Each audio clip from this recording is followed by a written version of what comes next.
So we'll be discussing about establishing Vaishnava villages. That's a part one. And as all of us know, Srila Prabhupada made his society right from the beginning. He was very clear about his purpose, that he wanted members to come closer for teaching simple and natural way of life. That's how the society is being registered with this.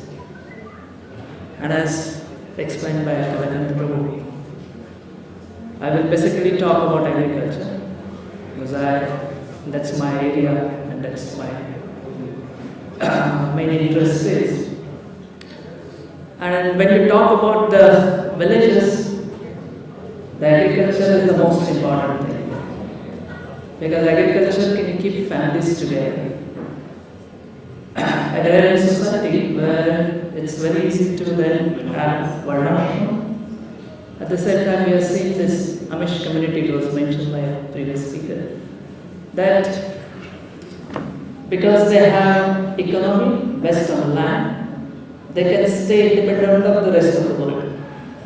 Whatever updowns that happen in the world doesn't so much affect them because their economy is based on their own land. And that's how agriculture plays a very important role. Now if you talk about agriculture, today the scene is such that if you talk about India, in last 2 decades, almost 3 lakhs farmers have committed suicide in this land, which was once upon a time the agriculture and cows were very important. So you can see such a big number of people are committing suicide. What is the reason for that? Because of this conventional farming, the agriculture is becoming economically not viable for it. Because the cost of production increases and the weather doesn't support you, then you have no option. Because the farmer community in my tribe I have seen is a very honest and very moral community in Maharashtra. And when they get into debts, it's very difficult for them to face the society. And that's how they end their life. So here, I'll just explain at what our place we are doing it. Because we are situated in a place, it's like wetland area. Mostly if you talk agriculture, you can divide it between wetland and a dry land. We come in the coastal area, so it's a wetland cultivation. Where in rainy season, the main crop is of the rice. And we try to go varieties of rice in that. And this is how the land is being tilled in rainy seasons. And if you see, this is a nice rice patch that is available. If you can switch off some of the slides, then people may be able to see the pictures. So we see once upon a time in India, only India had over 2 lakhs varieties of rice. That much good biodiversity was available in India only. I want to speak of world. And this rice was of various types. It had a lot of medicinal uses as well. I have one friend, he's situated in Orissa. He's one single person, Dr. Day. He alone has over 1,000 varieties of rice. That's his passion, and he somehow that conserves all those, and he has kept that genetic properties with him. And he was explaining, it's like one variety of rice is very good for children's brain development. One variety of rice is good for your heart elements. There is one variety of rice which which if you fracture your bones, to heal those bones, that variety of rice is available. So this is how, like, if you see that Lord has made this, Krishna has made this nature, and that nature has such a perfect thing. Like previously the food was medicine, and you don't usually need much supplement from outside. Now what is this today's scenario is we like everything which is nicely polished.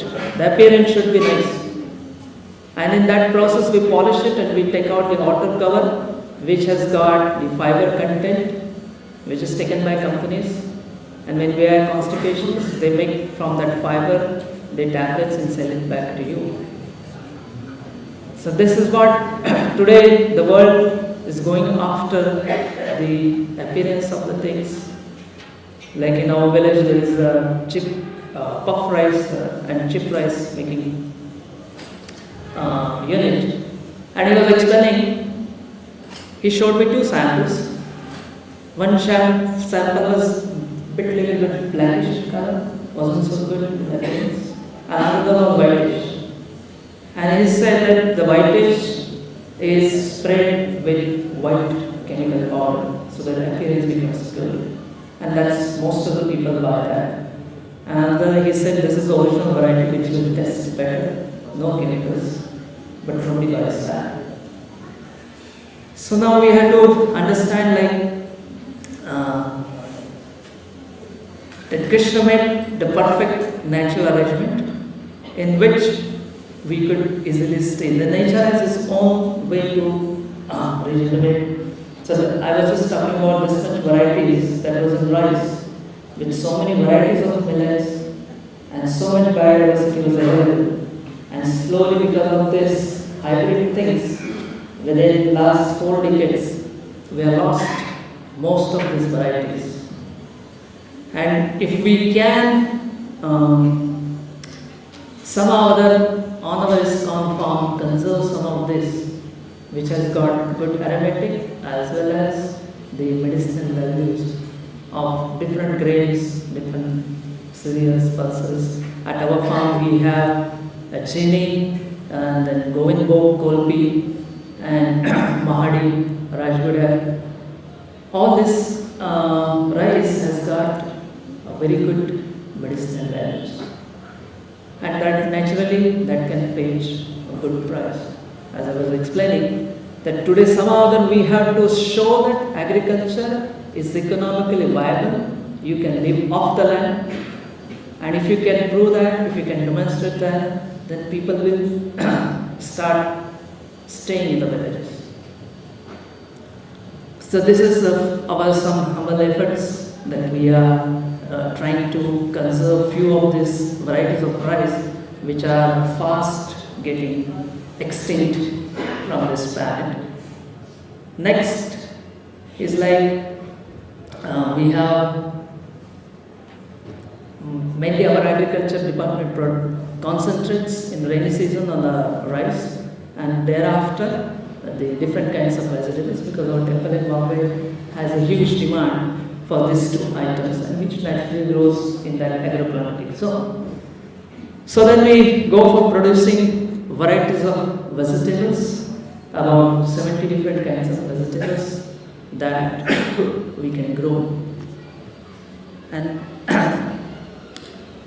since it's Bombay very close to us, about 100 kilometers drive, so a lot of people come from Bombay, especially we invite as a rice festival. We get a lot of visitors from the schools as well. So here you can see that all Bombay people are helping in rice transplantation. This rice seedling you have to put, and then you have to put transplant the rice. So there the children get a good exposure what it takes to grow food. And I have heard like many people after getting this experience, there is one particular school, they bring every year their children from the 3rd standard, they will come, They will see how the plowing of the land is done. They will personally put the rice saplings. Then after 1.5 months, again they will come and see how rice is growing. Then they will come in the harvesting time. They will cook the rice and take it. And their observation is when children understand this, that what it takes to grow food, they less waste the food in their place. So this is one activity we have, that inviting city people to stay in villages so that they get connection. And then the first time they enter into mud and rainy area and get some experience. Of course, it's somewhat lost to us because they don't do a good job and we have to do most of their work. But still, they get lifelong experience to be with the nature and put their hands in soil and mud.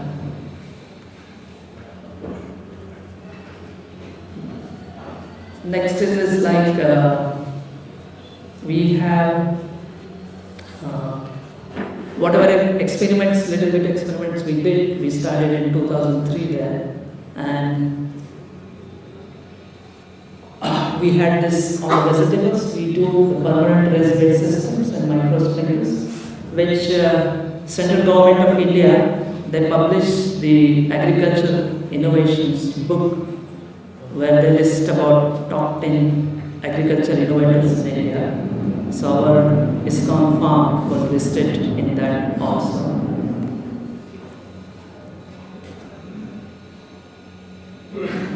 So we basically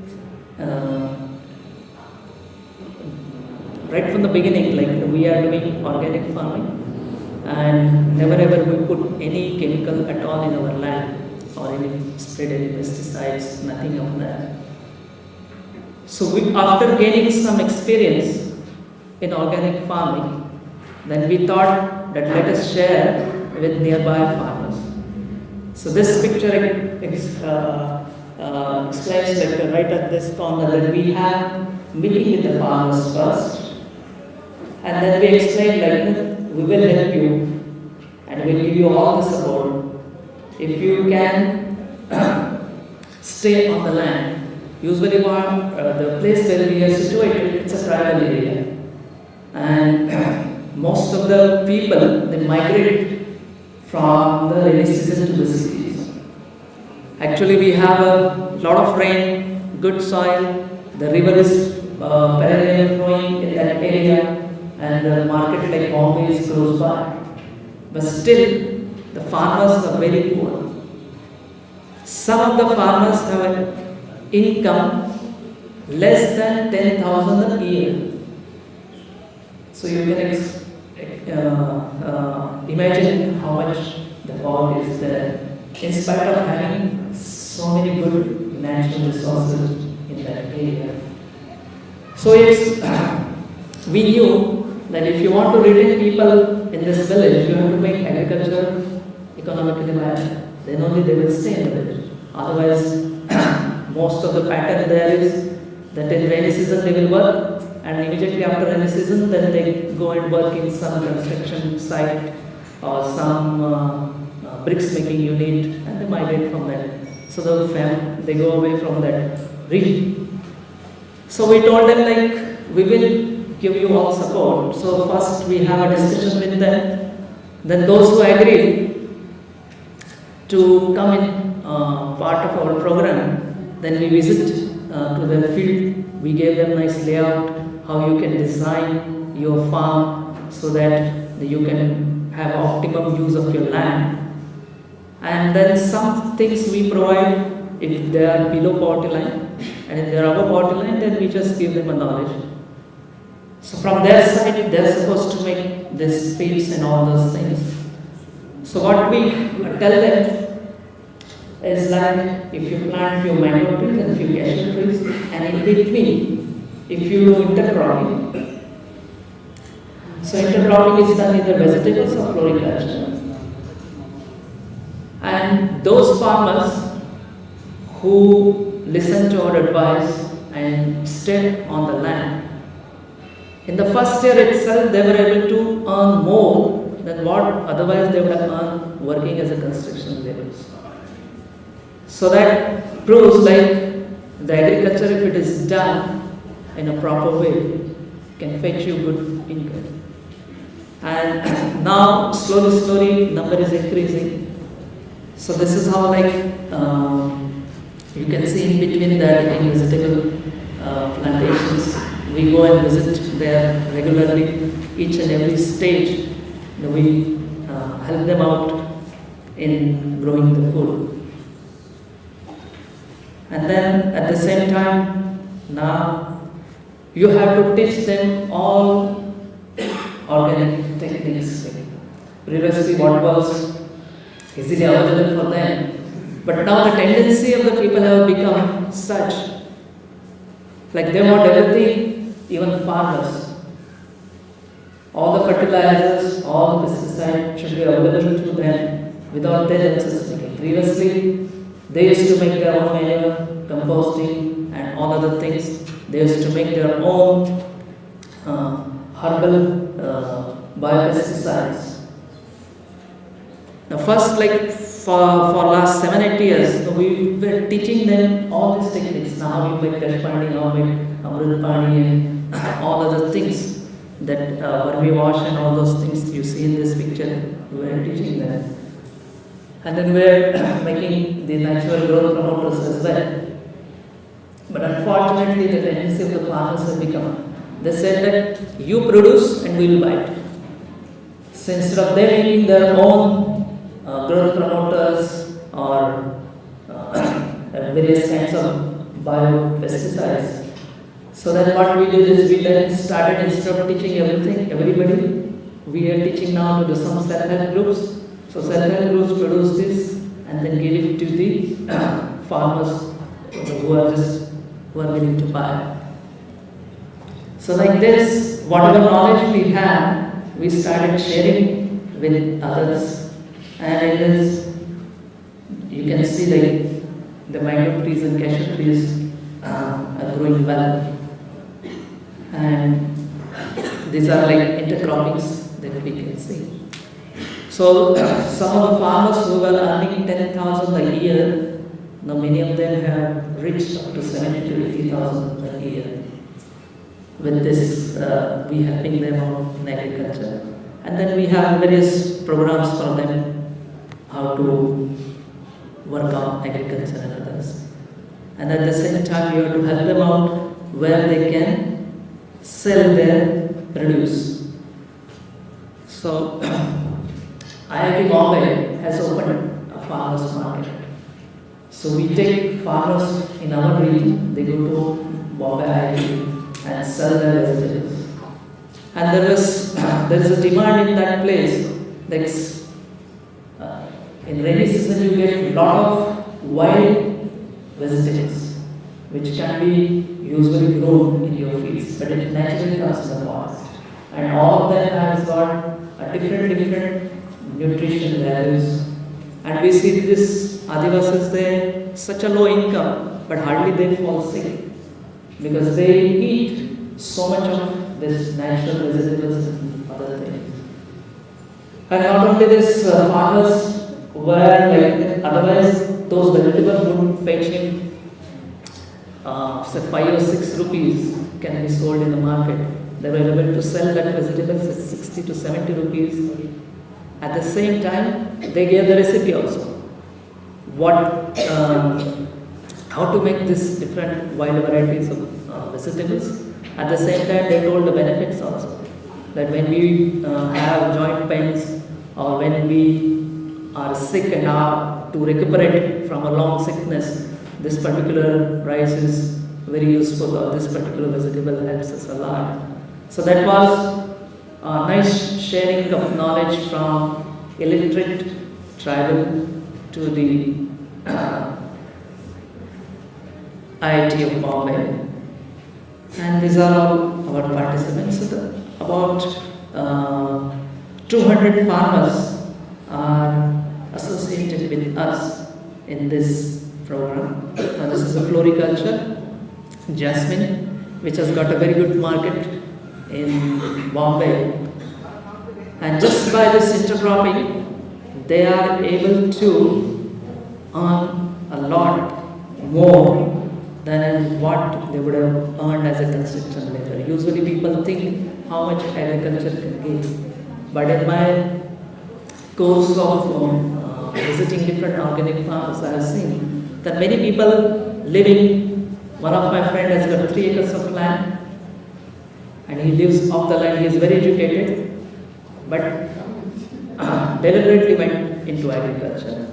So out of 3 acres, he has just kept 1 acre for sugarcane. He makes it his own jaggery and sells it. Now remaining 2 acres, he grows rice, wheat and other cereals, and 10 guntas he has for the vegetable for himself. And last 20 years, he is able to live off the land without any difficulty. And he does a lot of other social works as well.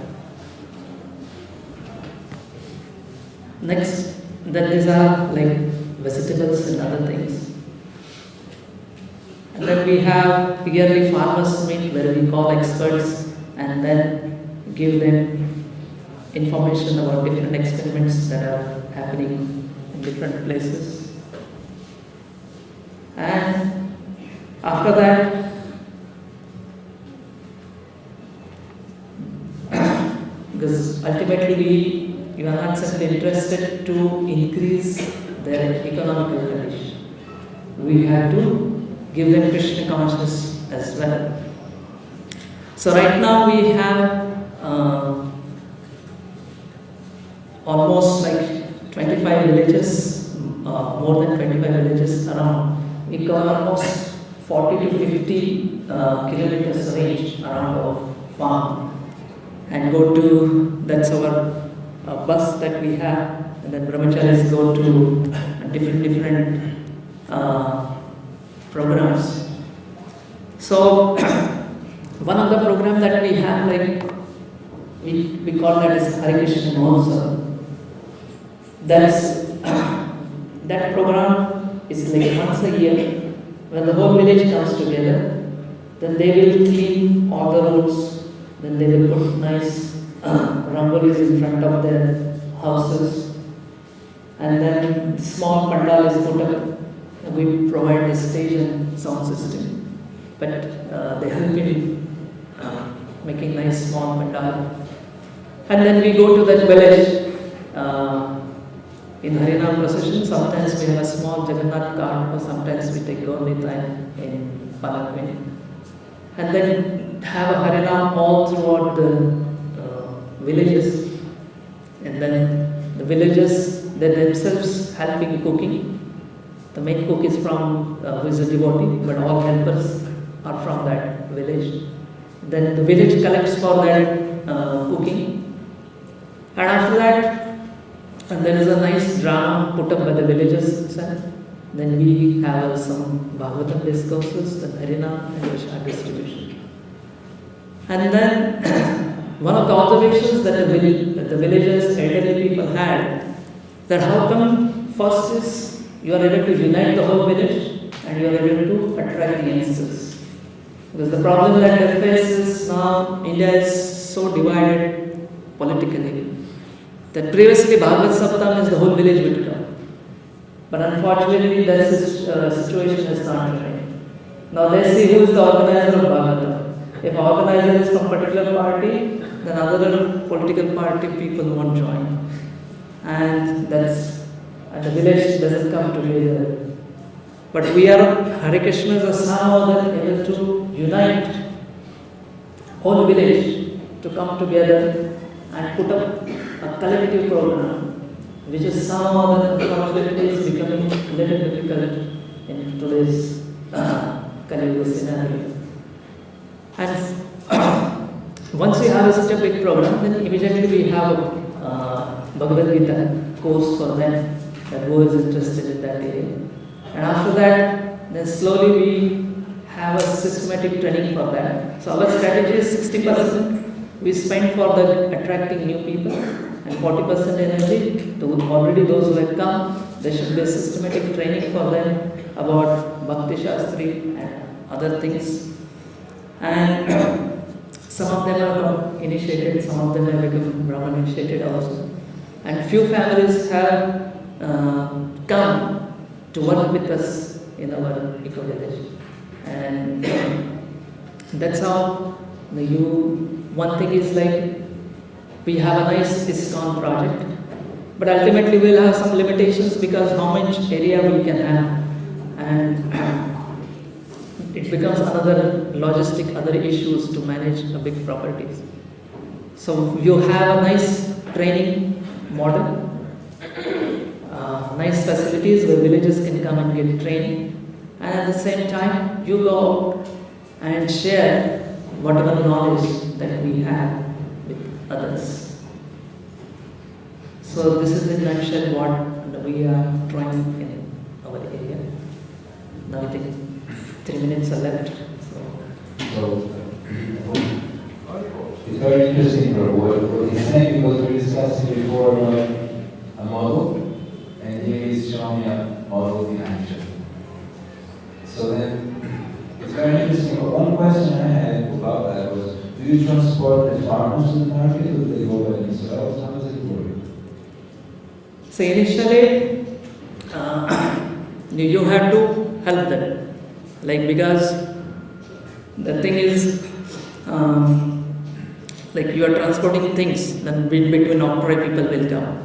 Then if you go to some society, or in case of this IIT, sometimes watchmen may not allow them to enter because they are so illiterate, they are not able to answer anything.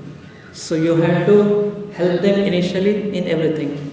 And usually one of our person goes there, so if there are some bottlenecks like this, then he can overcome that.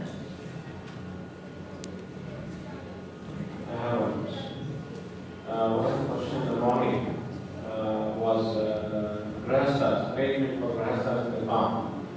That's a challenge faced in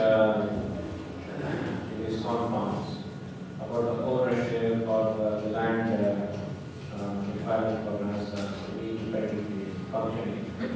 That's one challenge. Whereas if they have their own farms, they can do it. So have you addressed that? That was a question in the morning. So what is your experience? So there will be two models. Like one model will be the land belonging to the trust in ISKCON, and another model will be like where individual farmers, devotee will be owning their land. So both the models can exist. Because the thing is, there is certain advantage where trust, ISKCON trust own lands. Where we can set up a nice training centers, we can do a lot of experiments at that place. And the devotee farmers can come there, get themselves trained, and can because what happens is individual level, if you get repeated failures, you may not afford it. So here at least we have some backup. So we can establish certain patterns, certain things. We can do lots of seed conservation things. We can provide lots of seeds and different kinds of the products which help in enhancing the productions. So all this training and seed conservations, all those things can be done at institutional level. And ultimately it has to be decentralized, and devotee farmers has to be helped, because now I have seen like many devotee farmers are there, but they are not able to do organic farming. So we have to say like, we have to train them, and then we have to assure that the temple will buy your supply at particular level. So that they also get connected. So there is a bond between villages and the cities. Because ultimately whatever villages produce, will city people, if they don't buy it, then it is very difficult for farmers to survive. Because farmers can produce for themselves few things. Some families may live off the land, they may not have that much requirement, but sometimes I see that some devotee families have more financial requirements because of some reasons. So then that's the time they need to get into commercials. So if there is a rapport between farmers in the villages and the city temples, then both can have sort of win-win situations. So I have a question. Thank you very much for this inspiring presentation. My question is, I don't know how long your model has been developing, but as devotees, as your model is developing, you mentioned devotees going to different villages, as you can see here, and some of the villagers are becoming devotees and getting initiated. What is there in terms of, do those devotees become initiated? They generally, will they stay in the village and develop preaching in the village itself? Or do they usually leave? How does that play out? So usually what happens is we can't afford to absorb so many devotees at the farm. So most of will stay in their own villages. And one thing that happens in villages is there a lot of family connections. So I've seen we make one devotee family, then he preaches to his relative in another village. Then he becomes like our agent in that area. Then he will spread. So sometimes like this family system, whatever state is existing today, can become our benefit as well. If you make one devotee family, nice devotee family, looking into their lives, you are able to connect into different villages. Because when we first time went, we just knew one or two families. And then we began with that. We gave all our attention, energy to that family. And slowly we got contacts of their relatives and friends in other villages. That's how we spread. So now we are into more than 40-50 villages preaching. Just it began with one devotee family who has relatives in different areas. So that's how it spread. Yes. I have one question. Presentation. The idea that you have brought the villages for being self-sufficiently making really organically rich potential for medicinal land and all that. It's an IIT campus, you said, right? I'm not able to. So you're not able to hear from. Can I say like this? Can you speak louder? Yeah. Just speak louder. Because this is a trend like that. You're not able to see the eyes here. You said the farmers are being sent to the IIT to sell their products. Am I right? Are you getting it properly? Yes. So it's like some places they're encouraging farmers market, means farmer produces and goes and directly sells to some housing colonies or directly to the consumer.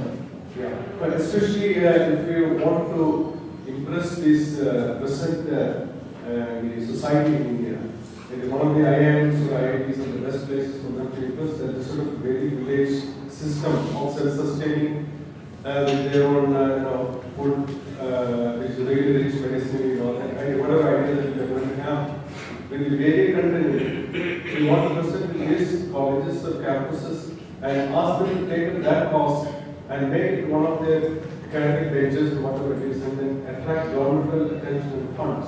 Then we have to present on a very high level and very efficiently we can do that. And we are also scaling to all these things. Of course, we have to do that initially, but then really, I think we can preserve our hierarchy on an academic plane, where the IIMs and the IITs will do the propaganda on our behalf, and will be more impressive to the government of what we are doing, and will attract a lot of efficiency in our working.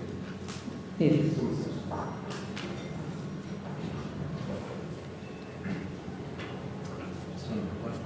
What he's saying, I've observed that in India, especially Oriental, it speaks very strongly to the engineers. So when you go to overland village, there's a whole nation of engineers.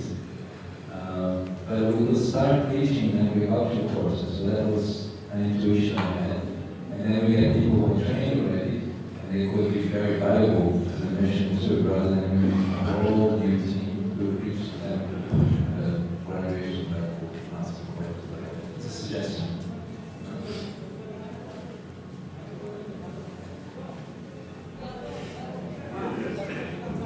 I think you can interact with Sanat Kumar Prabhu personally.